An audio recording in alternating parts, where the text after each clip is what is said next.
salvatrice. Nouril Mutalsam TV. La Salatul Fatiha, ceux qui n'ont pas la connaissance de la lumière minimisent la Salatul Fatiha et disent qu'elle a été créée, etc. Mais pour les comprendre, il faut savoir qu'une Salatul Fatiha agréée par Allah n'est pas donnée à toute âme. Certains peuvent la réciter, mais ça s'arrête uniquement au niveau de la langue.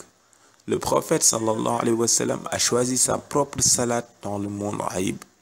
Cette salat, c'est Allahumma salli ala Sayyidina Muhammadin il-Fatih lima ughliqa wal khatimi lima sabaqa nasiril haqq bil haqq wal hadi ila siratikal mustaqim wa ala alihi haqqa qadrihi wa miqdaril azim.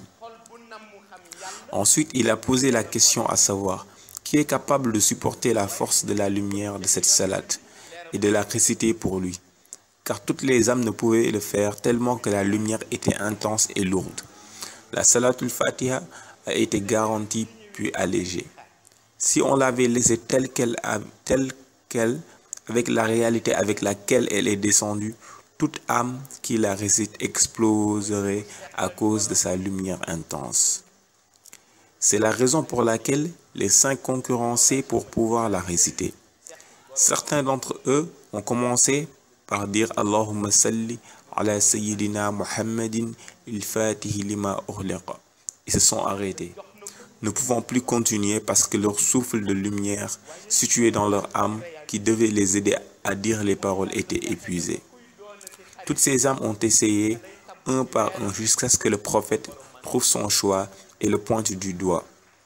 Et cette âme, c'est celle qui lui succède dans la réalité, celle de Mawlaya Cheikh Ahmed Tijani Chérif, qui récite toute la Salatul Fatiha.